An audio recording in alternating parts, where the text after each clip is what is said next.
Olá, queridos, é a Cleidiana do Azeite e Vinho e nós estamos no 7º vídeo da nossa classe de estudos Doutrina Nível 1 e o nosso terceiro e último vídeo deste subtema aqui.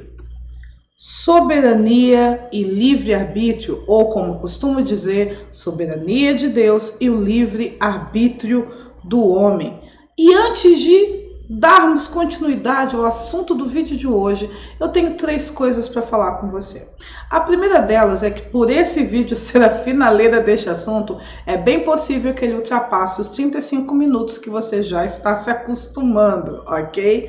E a segunda coisa é que este tema é o penúltimo assunto do grande arco, o Reino de Deus e sua Justiça, faltando apenas o Reino de Deus versus a religião.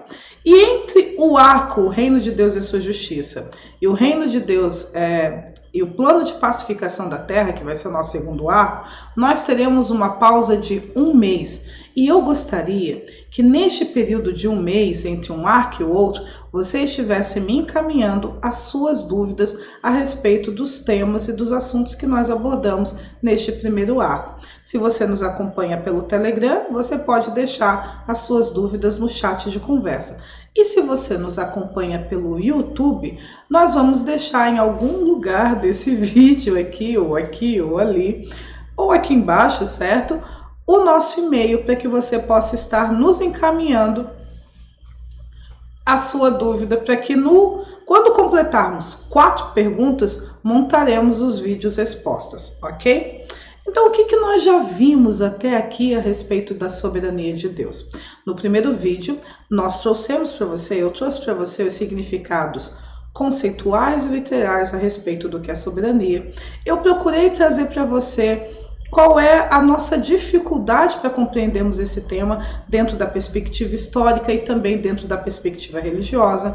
E eu disse para você o quão é importante nós entendermos de forma bíblica e sensata e adequada a respeito da soberania de Deus. Porque se tivermos dificuldade para entendermos com profundidade sobre esse tema, nós iremos no mínimo cometer 2 tipos de equívoco. O primeiro, a gente não vai entender as ações do passado, do presente e do futuro de Deus. As ações presentes, passadas e futuras. Falei fora da ordem, mas você entendeu, certo? E a gente vai começar a cantar Não Compreendo Seus Caminhos. Desculpa aí o humor, tá? E a segunda coisa, o segundo ponto de dificuldade, é que por não compreendermos, vamos começar a distorcer a maneira como age o governo e a autoridade de Deus. E aí, no estudo complementar, eu comecei a falar um pouco dessa distorção, falando sobre o mau uso da lei ou uma visão distorcida do que a lei significa. No segundo vídeo, damos continuidade sobre esse entendimento da distorção do governo e autoridade de Deus, trazendo para você que a soberania de Deus não está fundamentada na sua força. Não é porque Ele é o Todo-Poderoso que Ele é o soberano, mas porque Ele é o Criador de todos nós e de todas as coisas. Também trouxe para você um entendimento que as pessoas têm a respeito da soberania, que elas entendem de que Deus vai impedi-las de fazer atos errados, ou que Deus, mesmo que elas façam, não vai permitir colhê-las. E aí eu trouxe 3 exemplos do livro Sentinela de Oração, onde uma guria ficou grávida, outra mulher matou seus próprios filhos, ou outro cara queria entender porque a princesa Diana tinha falecido. E aí, nesse vídeo também, eu expliquei para você, eu trouxe 2 versículos das Escrituras que são muito mal interpretados, que justificam a opinião dessas pessoas de que Deus sim nos impede de maneira mística, as nossas ações, que Deus burla a lei do livre-arbítrio, nos impedindo de cometer erros. O primeiro é João 16, onde fala que o Espírito Santo nos convencerá, e a interpretação que as pessoas têm que esse convencimento, então, é uma ação sobrenatural de Deus que não envolve a nossa participação, ou seja, esse convencer independe se eu estou entendendo, independe se eu estou concordando. Deus, ele irá de uma maneira mística, né? Porque a espiritualidade não tem nada sobre isso, não tem nada a ver com isso, com essa forma de pensar, ok? Então Deus, de uma maneira mística, vai me levar a fazer a vontade dele, ainda que eu não esteja entendendo ou que eu não esteja querendo. Eu fui sobrenaturalmente convencida, e aí eu trouxe o significado de erro, que não tem nada a ver com isso, né? O convencimento tem a ver com uma aceitação da prova, das evidências que o Espírito Santo traz para você. E aí eu também trouxe Filipenses 2, aonde está escrito que Deus efetua em nós tanto querer quanto realizar, e eu expliquei esse texto dentro do seu contexto, certo? E para finalizar naquele dia, no vídeo passado, eu mostrei para você que é importante a forma como Deus fala conosco, de maneira direta e de maneira indireta. De maneira indireta é sempre o João sendo enviado para falar com a Maria e a Maria sendo enviada para falar com o João em nome de Deus. E de maneira indireta eu trouxe as quatro formas como Deus fala comigo e com você. Por consciência, testemunho interior, visões e sonhos e voz audível, certo? E o que você vai ver no vídeo de hoje? No vídeo de hoje, nós iremos estar finalizando esse assunto da distorção do entendimento do governo e da autoridade de Deus, trazendo sobre o tema de paternalismo. Você também vai entender o que é livre-arbítrio e o que não é livre-arbítrio.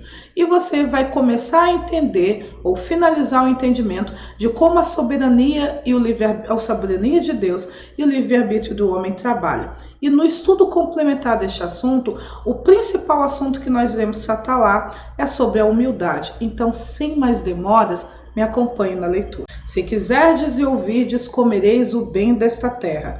Mas se recusardes e fordes rebeldes, serei devorados à espada, porque a boca do Senhor o disse. Soberania divina não é paternalismo.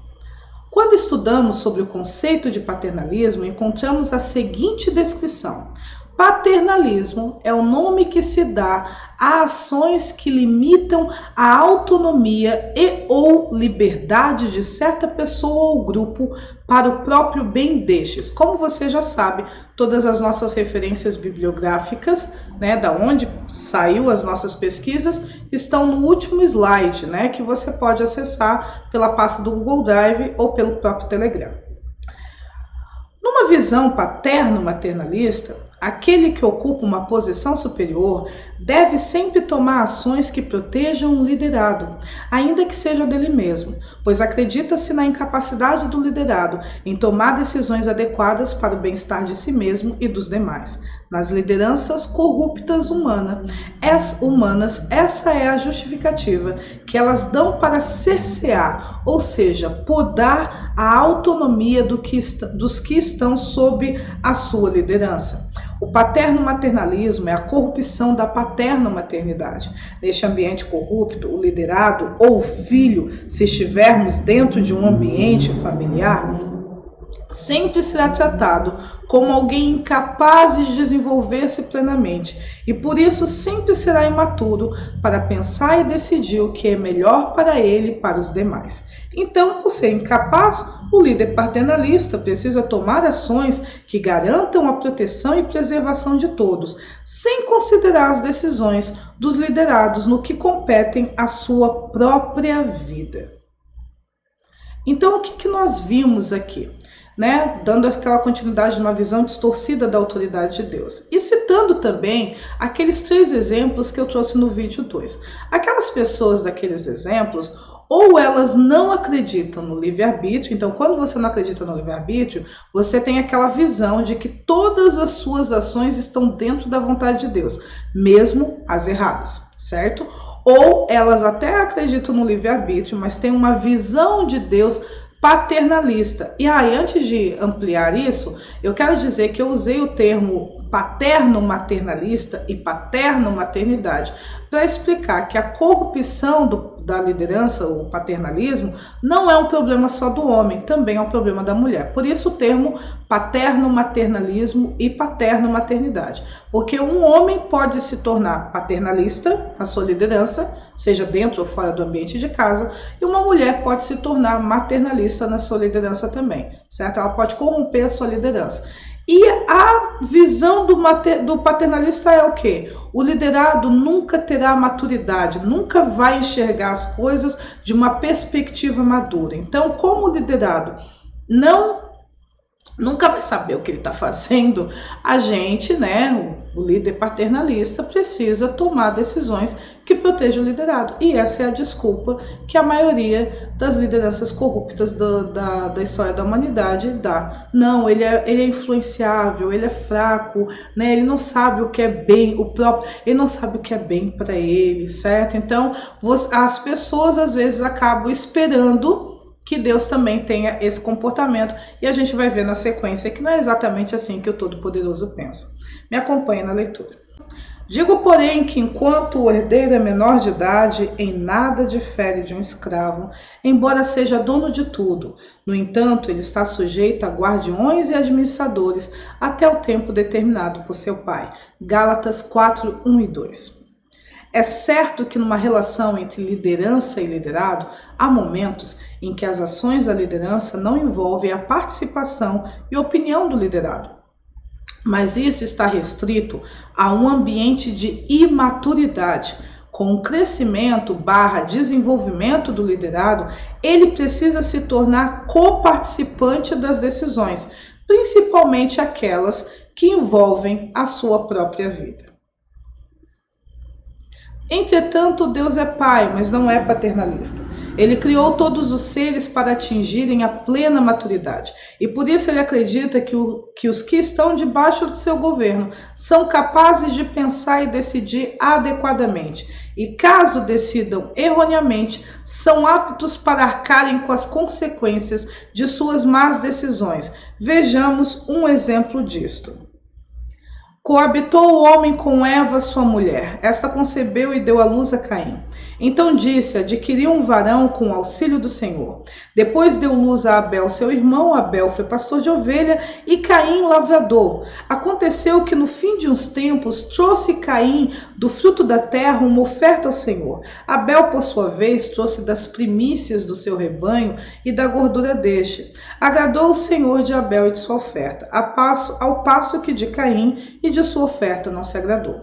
Irou-se, pois, sobremaneira Caim e descaiu-lhe o semblante. Então lhe disse o Senhor: por que andas irado? Por que descaiu o teu semblante? Se procederes bem, não é certo que serás aceito? Se todavia procederes mal, eis que o pecado jaz à porta.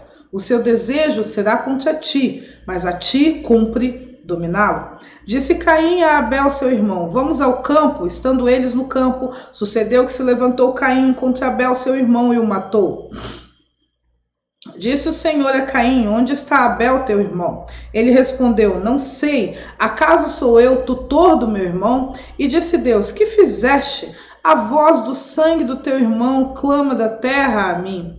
És agora, pois, maldito por sobre a terra, cuja boca se abriu para receber de tuas mãos o sangue de teu irmão. Quando lavrares o solo, não te dará a ele a sua força, serás fugitivo e errante pela terra. Perceba que apesar de Deus ter o poder de impedir a ação de Caim, ele não o fez. E por que não impediu? Pois Caim é responsável pelas suas próprias decisões. Por estarmos acostumados à iniquidade, temos por hábito esperar que Deus nos impeça de errar, ou nos impeça de falhar, e se falharmos, que Ele não nos permita colher, sofrer as consequências, pois a gente, entre aspas, não sabia o que estava fazendo. Então, nessa visão paternalista, nós acabamos esperando. A gente imaginava assim, numa visão paternalista, se Deus fosse paternalista, o que ele ia fazer? Ele ia avisar o Caim e depois ele ia ficar vigiando Caim. Então, quando Caim fosse lá para matar Abel, ele mesmo ou ia mandar um anjo, dar um tapa e afastar Caim de Abel e proteger Abel. Não, ele deixou. Ele deixou. Ele deixou Caim matar Abel. E por que ele deixou? Porque Caim é responsável pelas suas decisões. Você percebe a forma como Deus disse que não queria aquele comportamento de Caim? Ele falou. Como a gente falou no vídeo 2, as 4 maneiras como Deus fala conosco.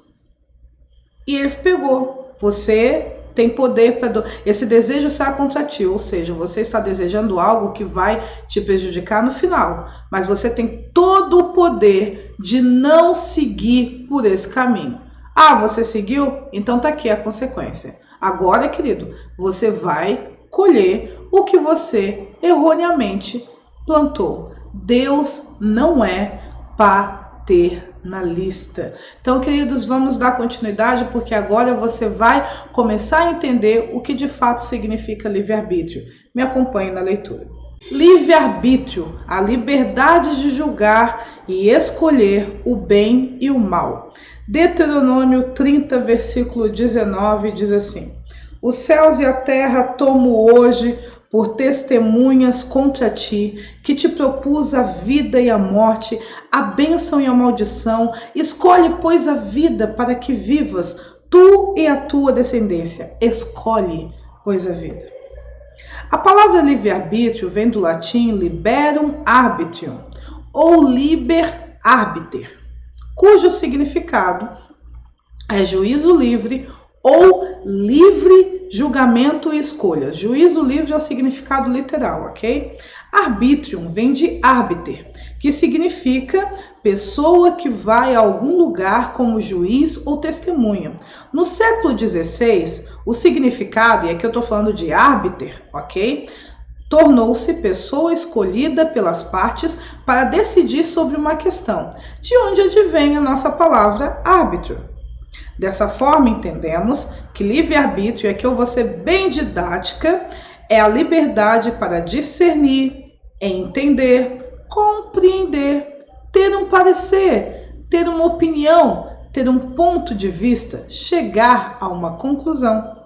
E a partir desta conclusão, tomar uma decisão, fazer uma escolha, estruturar a sua vida ou a sua conduta sobre este ponto de vista. Em outras palavras, livre-arbítrio é a liberdade para avaliar, raciocinar e decidir sobre tudo, e a partir da conclusão agir sobre, ou simplesmente a liberdade para pensar e agir. Uma vez que compreendemos que livre-arbítrio significa liberdade de julgamento ou liberdade para julgar, entendemos a importância do critério, pois não há como fazer um bom julgamento sem estabelecer primeiramente parâmetros para ele. Vamos dar um exemplo. 2 mulheres saem para comprar um vestido. Na hora da prova, uma delas pergunta à outra se o mesmo está curto. A questionada, então, vai estabelecer ou o joelho ou as nádegas como parâmetro para responder a outra se o vestido está curto nela ou não. Neste exemplo, sem o parâmetro dos joelhos ou das nádegas, não dá para a questionada expressar uma opinião. Então, livre-arbítrio, ele está relacionado à liberdade de julgar. Né? E o pessoal...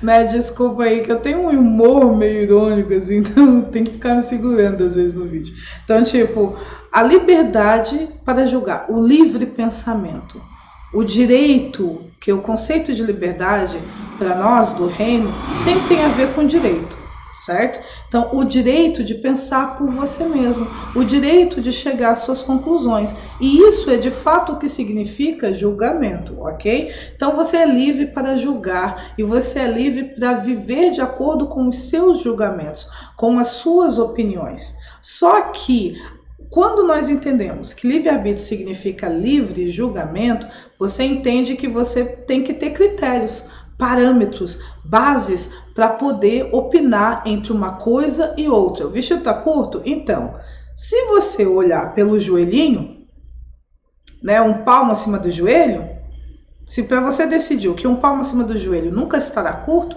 então não está curto. Agora, se você não avalia a parte do joelho, mas acima a parte do bumbum, então você vai olhar, um palmo abaixo do bumbum, está curto? Não está curto.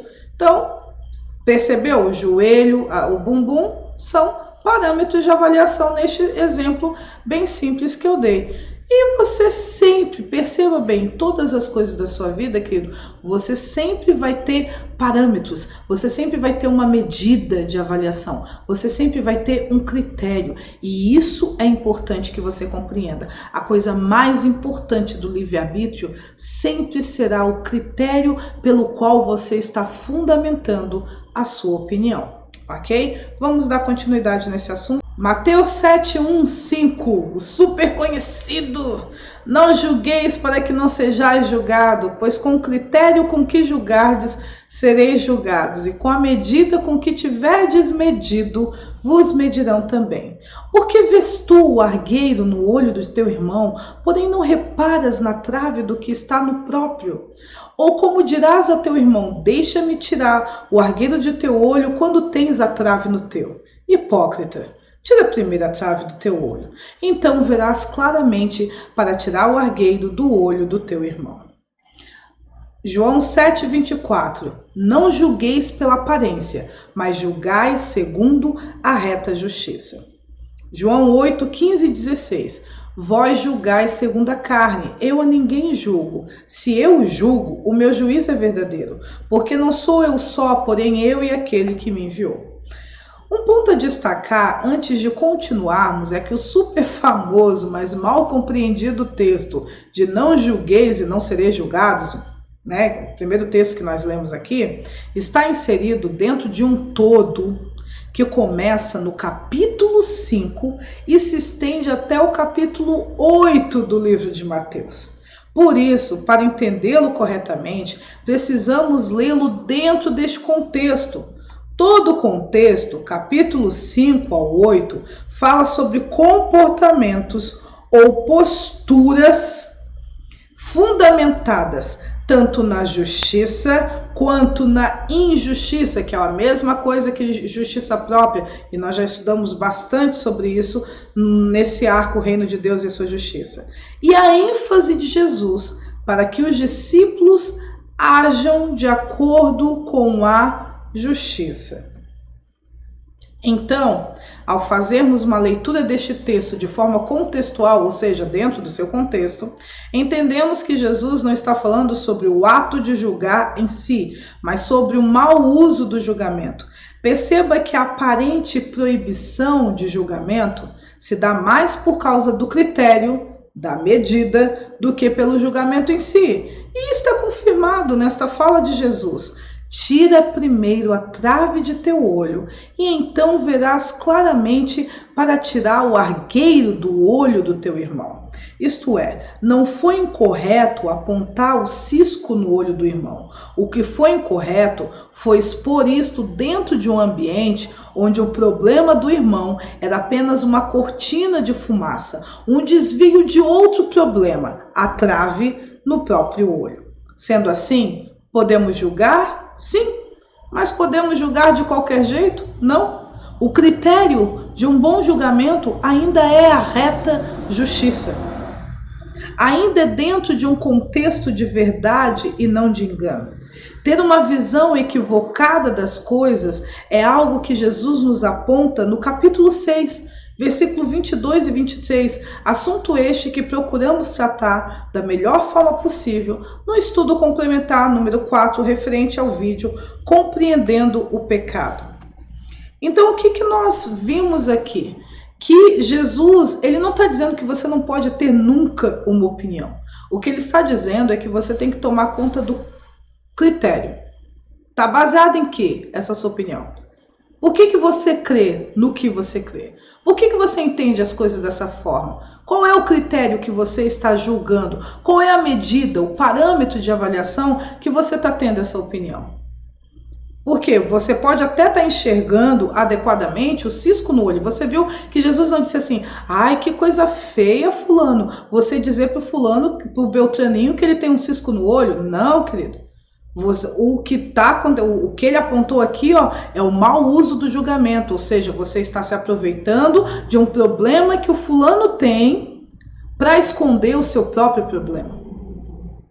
Então, o mau uso do julgamento, o mau uso do livre-arbítrio, porque o contexto todo de Mateus 5 a Mateus 8 está falando sobre injustiça versus justiça, comportamentos corretos e comportamentos incorretos. Não sejais como os fariseus, e a vossa justiça tem que exceder muito dos fariseus. E ali, uns momentos antes, no capítulo 6, Jesus vai falando assim, ó, você tem que verificar se a luz que há em ti não são trevas. E lá no estudo complementar, e se você não leu ainda, eu te indico que leia, nós explicamos mais detalhadamente a respeito disso que Jesus estava dizendo assim, ó, você tem que ter certeza que aquilo que você acredita que seja verdade, ou que seja luz, que seja justo, certo? Porque luz também é uma palavra sinônima para a justiça. Aquilo que você entende que seja verdade, que seja justo, na realidade não é treva, não é engano. Você está equivocado. Você pode até estar sinceramente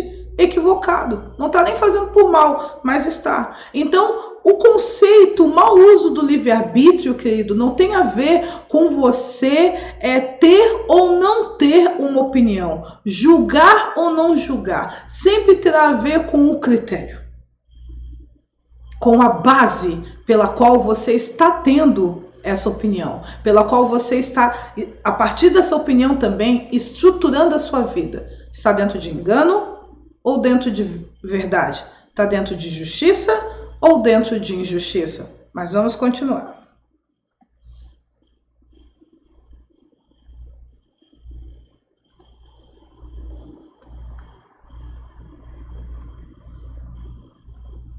O que não é livre-arbítrio? Não vos enganei, Deus não se zomba, pois aquilo que o homem semear, isso também se fará. Gálatas 6 e 7. Continuemos. Provérbios 20, 10, 11 diz assim: 2 pesos e 2 medidas, uns e outras, são abomináveis ao Senhor. Até a criança se dá a conhecer pelas suas ações, se o que faz é puro e reto. Primeira coisa que livre-arbítrio não é: liberdade sem responsabilidade. Por causa da iniquidade, uma boa parte das pessoas tem dificuldade para compreender ou aceitar que não existe liberdade sem responsabilidade. O significado etimológico de responsabilidade, no latim responsus, é responder de volta, garantir ou prometer em troca. E fala de alguém que possui obrigatoriedade de responder pelos próprios atos ou pelos atos do seu subordinado. A liberdade para dirigir um veículo está atrelada à responsabilidade de não causar acidentes. A liberdade para falar é proporcional à responsabilidade tanto de cuidar quanto de arcar com o que fala. Somos livres para pensar e agir. Temos sim livre-arbítrio, mas esta liberdade não é sem responsabilidade. Então, essa é a primeira coisa que você tem que entender, que liberdade automaticamente vai gerar uma responsabilidade. Quer dirigir? Não cause acidentes. Você tem a liberdade para dirigir, mas você tem a responsabilidade de dirigir de forma consciente para não causar acidentes. Você quer cantar? Então você tem a responsabilidade de aperfeiçoar seu canto. Você quer cozinhar? Então você tem a responsabilidade de cozinhar bem. Foi por causa da iniquidade, por causa da estrutura fora do padrão de Deus, que nós começamos a entender que eu tenho que ter todos os direitos, mas eu não devo ter nenhum dever. Isso não existe. Livre-arbítrio nunca significou que você tem liberdade, mas não tem responsabilidade. O detalhe, querido, que a gente entende isso muito bem, eu vou falar bastante sobre isso. Nós entendemos isso muito bem no aspecto humano, mas quando chega diante de Deus, nós achamos um cúmulo. Ele está nos cobrando responsabilidade. Como assim você quer que eu arque com as minhas decisões? Né? A gente começa assim, como assim? Você não é amor? Você deveria aceitar e você se virar. Tipo assim, eu faço a bagunça e você arruma, né? Mas é filho mimado que é assim, né? O filho que foi mimado que é assim, que ele faz a bagunça e os pais vão lá e arrumam para ele. Mas Deus não é paternalista, ok? Deus, ele é pai. Vamos dar continuidade em outros dois exemplos do que livre-arbítrio não é. Liberdade sem prejuízo ou consequência. Eu só estou ampliando o mesmo assunto, certo? Somos livres para plantar e somos responsáveis pela colheita.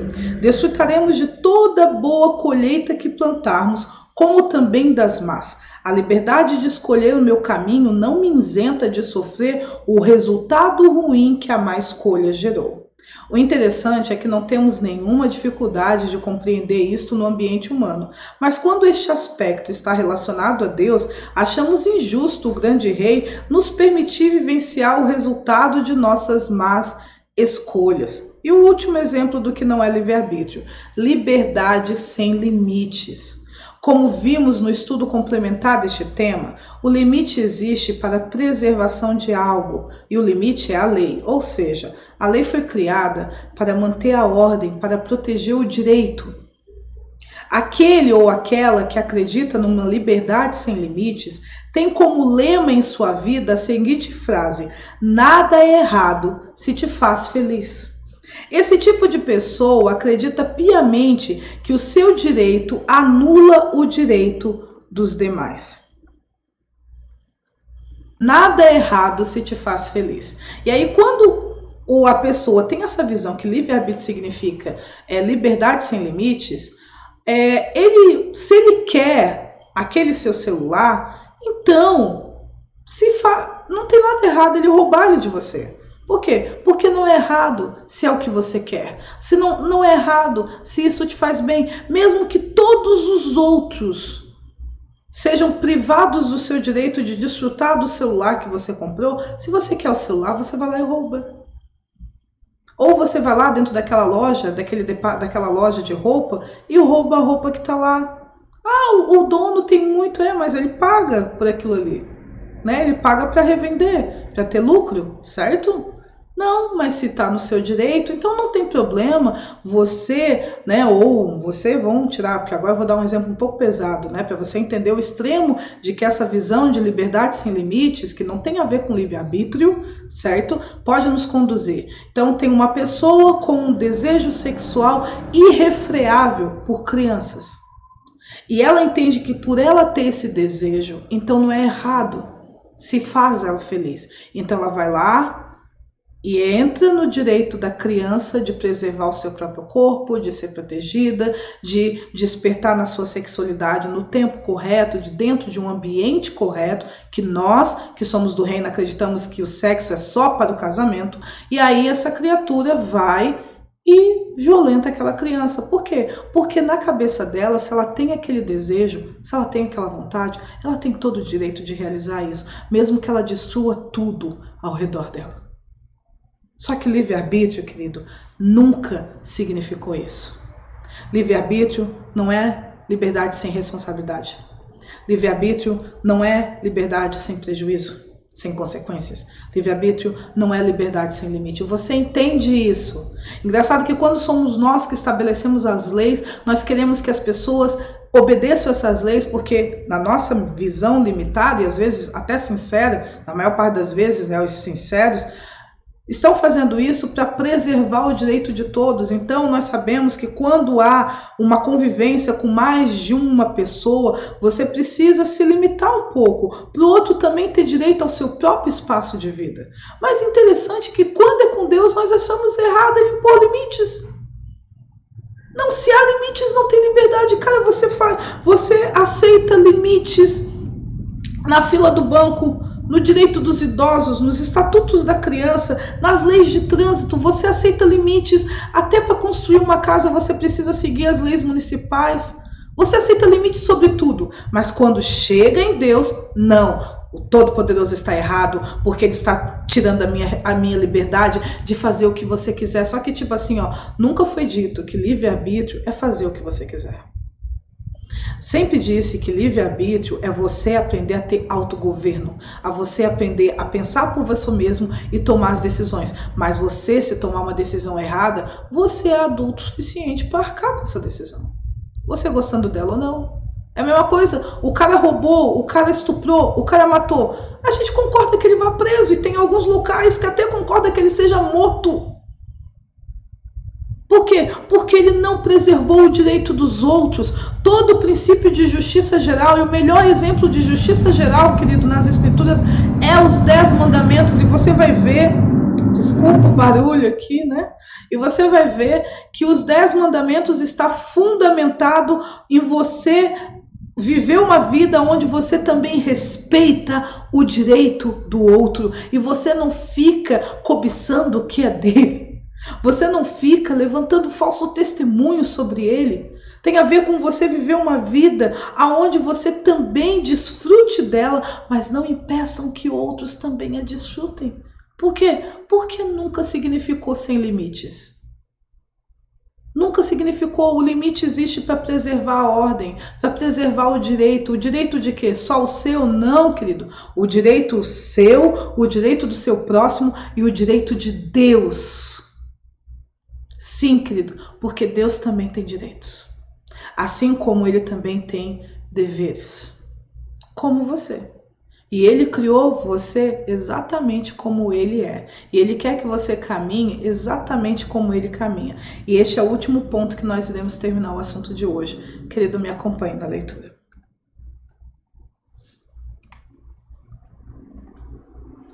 A soberania e o livre-arbítrio. 1 Coríntios 13:5 diz assim: o amor não se conduz inconvenientemente, não procura os seus interesses. Nós sabemos que Deus é amor, ok? Pelo que vós, homens sensatos, escutai-me. Longe de Deus o praticar ele a perversidade, e do Todo-Poderoso o cometer injustiça, pois retribui ao homem segundo as obras deste homem e faz que a cada um toque segundo o próprio caminho dessa pessoa. Na verdade, Deus não procede maliciosamente, nem o Todo-Poderoso perverte o juízo ou o direito. Quem lhe entregou o governo da terra? Quem lhe confiou o universo? Se Deus pensasse apenas em si mesmo e para si recolhesse o seu espírito e o seu fôlego, toda a carne juntamente expiraria e o homem voltaria para o pó. Jó 34:10-15. A soberania é o direito de Deus de governar sobre a sua criação. É o direito de Deus de ser a principal ou a maior autoridade sobre o seu povo, mesmo entre outros líderes. É o seu direito como Criador de todos e tudo de ter a última palavra sobre qualquer assunto, ou ser aquele onde em uma situação de conflitos de interesse, a sua vontade é a única que deve ser priorizada ou considerada. Apesar de que há o conceito de ilimitado na soberania, principalmente no significado desta palavra em grego, despotis, é correto afirmar que ao criar seres livres para pensar por eles mesmos, ok? Deus se autolimitou. Entenda, sua limitação não significa uma desistência do seu trono, abrindo mão de sua autoridade, governo, nem mesmo uma diminuição de sua força para fazer valer sua vontade, ou mais uma conduta onde a prioridade é o bem-estar de todos e não apenas o seu.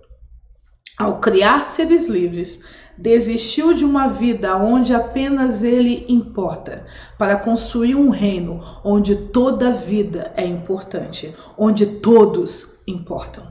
A preservação do outro, que é o significado conceitual de amor, e um dia nós podemos falar sobre isso, e com certeza nós iremos falar sobre isso, é o limite de Deus.